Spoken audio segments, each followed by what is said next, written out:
Well, our next guest has quite the background in public policy, having served in the administrations of President Gerald Ford and Jimmy Carter.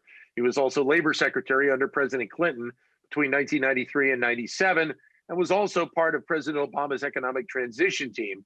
He's now a professor of public policy at Cal Berkeley, and his book, The System, Who Rigged It, How We Fix It, is now out in paperback. And it's a great pleasure to welcome Robert Reich to Wharton Business Daily. Mr. Secretary, great to have you with us today. Thank you for your time. Well, thank you, Dan. It's good to be here. Let me start, obviously, with where we are as an economy and as a country right now. And if I can, let me throw you back into your role as labor secretary for a little bit. What would you suggest to President Biden right now, looking at the economy and really looking at the workforce, especially at a time where, at least at the moment, when we're doing this interview, there's still roughly 10 million people that are out of work at this point? Dan, I think the 10 million is actually an understatement because it doesn't include all of the people who are too discouraged even to look for work. And it doesn't take full account of the people who are working part-time, who would rather be working full-time, and many who are working at very, very low wages. In other words, there is so much unused capacity in this economy right now that my advice to President Biden would be to be big and bold. That is, don't listen to the naysayers and even the economists who are saying you should worry about inflation or you don't want to overheat the economy. This is exactly when you need boldness and bigness. And if we don't take some risk with regard to overheating the economy, then we're not going to get all of these people, even after COVID, back to work. What elements then specifically would you look at? Because, of a lot of those people, there's an expectation that whatever the percentage is, the hospitality sector is going to bring back a lot of jobs at some point once we get COVID under control and people feel more comfortable about traveling and going out to dinner and more so. But there are some core elements that still need to be addressed when you think about the numbers of people who had jobs where those companies shut down. They're gone. They're not coming back. And you have to try and get them into either a new job or a new sector. Yeah, and I'm worried about that. Some economists say, don't worry because there's going to be so much pent-up demand that we will see a lot of people who have lost their jobs in retail or small businesses that have gone under. They will sort of get new jobs because the demand will be so strong. I think that is rosy thinking. So many people have been out of work for so long that it's hard to get back into jobs. Many people, even who are available to get back into jobs and want to get back into jobs, don't have exactly the right skills.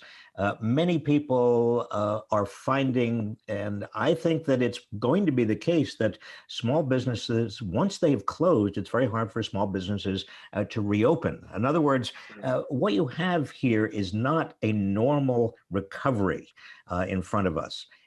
This deep recession, comparable to the Great Depression of the 1930s, was brought on obviously by COVID, not by an explosion with regard to a debt bubble or a housing bubble or any other kind of bubble.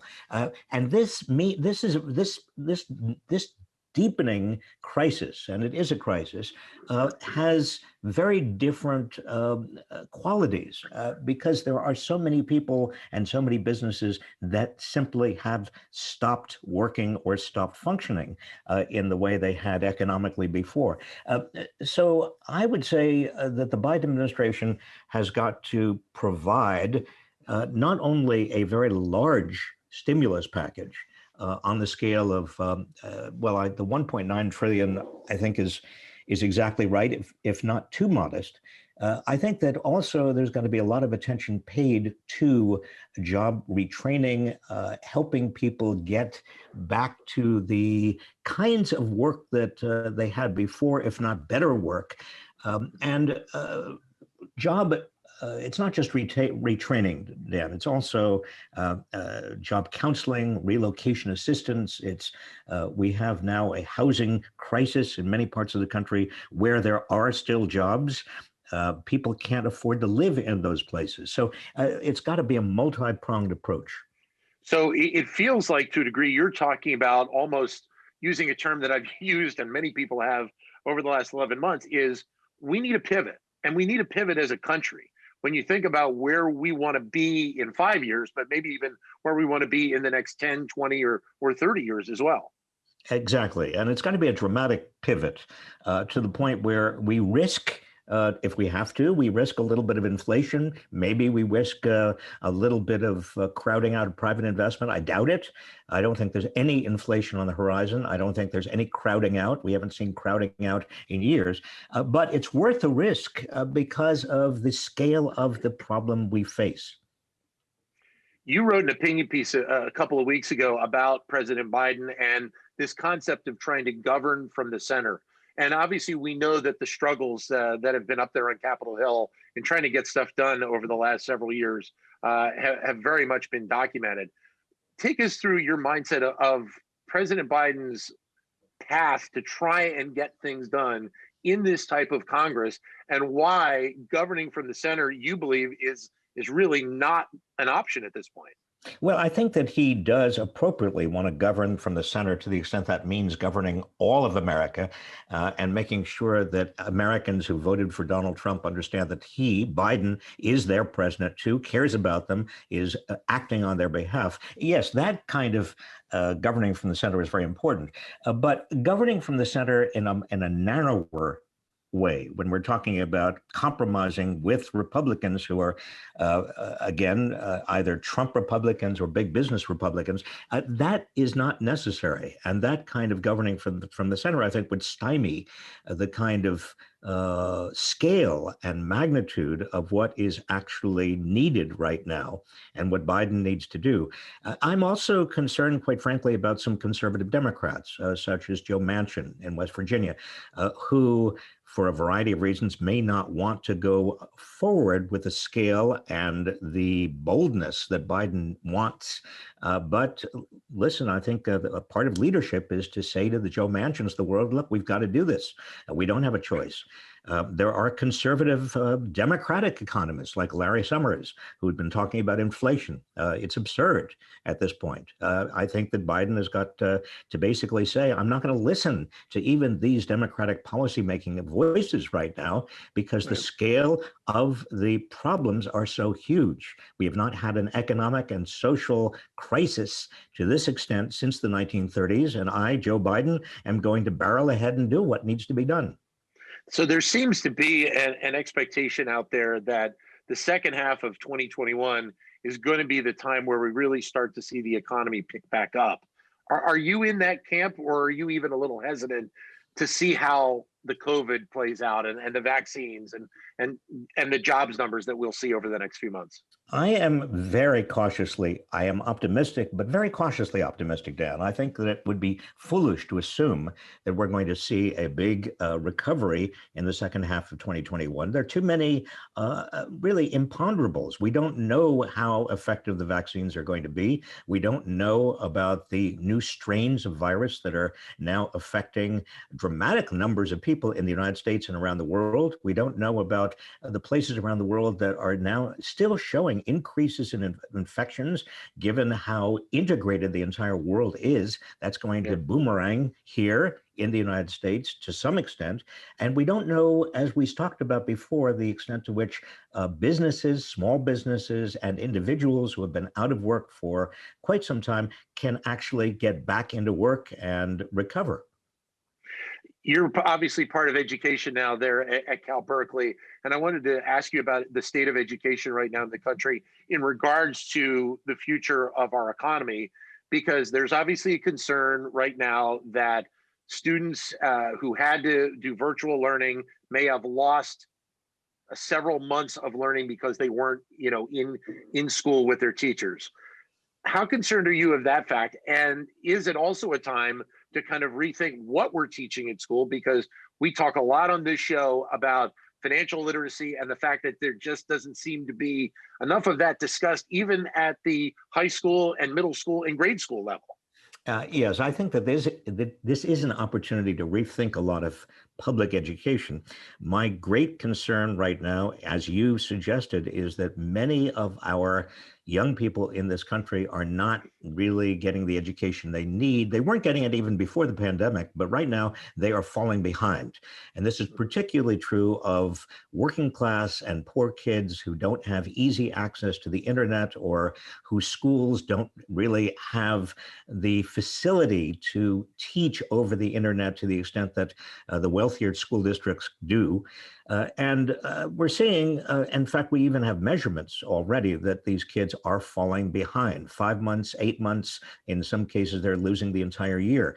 This is, if we weren't already facing an educational crisis for many of the bottom 2/3 of our children in terms of income and their parents' incomes, I'd still be worried. But we were already facing this kind of crisis before. You talk about financial literacy. I also worry a great deal about literacy concerning our government, our civic life, our democracy. What has been exposed very much over the last few years is that many Americans don't really understand how the system works, how it should work, what their responsibilities are in the system, what the Constitution requires and forbids, and really what a gift our democracy is. So let me roll from that comment into your book, The System. Tell us a little bit about the book, because obviously it has been out. As I said, it's going into paperback right now. And really the importance of this book, even when you think about now where we are as a country and as an economy. Well, I called it The System because it takes a systemic approach, combining politics, government, economics, and history. And that's really the only way you can understand what's going on. You have to see the system as it evolves over time. And it is not just an economic system, it is a political economic system, as it was understood really in the 19th century. There was no such discipline through most of the 19th century called economics. It was all political economy, because those who understood and examined the system understood that you can't separate the politics from the economics. A market itself doesn't exist in nature. A market is very much a creature of political decisions, how it's going to be structured, how it's going to be designed and enforced. Our system is barreling through space even before the pandemic, creating vast inequalities, huge frustrations. We have a system in which a large number of people who without college degrees are, and particularly in rural areas, do not have a chance to get ahead. And I think their frustration, their anger, their disappointment has expressed itself politically in some very, very unfortunate ways. So going back to something you said a moment ago in terms of the build out of our education, I think you were also kind of hinting at what has been talked about as the need for a large scale infrastructure plan. And there are lots of elements to infrastructure. One being, I think, which I think you were going to, is the internet and the access to the internet, and making sure that everybody has access to the internet so they can all take advantage of what the internet can provide to us. Yeah, exactly. And about 40% of children and families in rural areas in America, 40% do not have access to the internet. Many poor kids don't even have laptop computers or any kind of computers in which they could get access to the internet. So we need to start thinking about the internet as a public utility, just like we think about electricity and water. We've got to make sure that everybody does have access, and affordable access. Can some of that be reached through public-private partnerships and having companies involved in thinking about the way that they can help, bring forth that next generation? Absolutely. It should be private-public partnerships. That's how we got the much of the infrastructure we already have right now. But we've got to think more broadly and boldly than we have, because this, lack of internet connection has become, even before the pandemic, it was a huge handicap for businesses and for young people and for anybody trying to get into the mainstream economy. Right now, it's beyond a handicap. I mean, you are actually subjecting yourself to the COVID epidemic itself, because if you don't have internet access, if you can't order things over the internet, if you can't have discussions as we are having over the internet, it's an entire part of the economy, an entire part of our society that is shut out of both the economy and security and safety.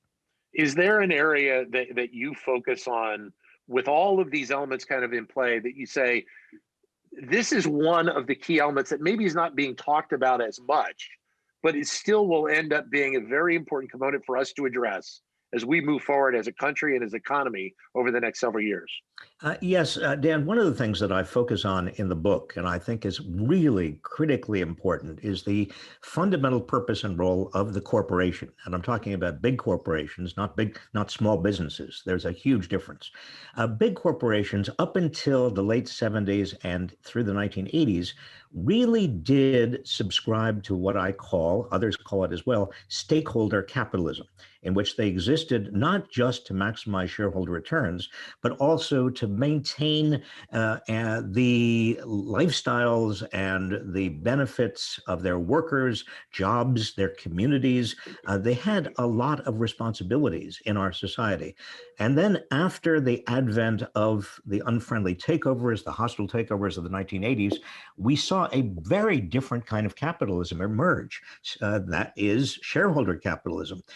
And that shareholder capitalism made the economy more efficient, but it also generated huge social costs.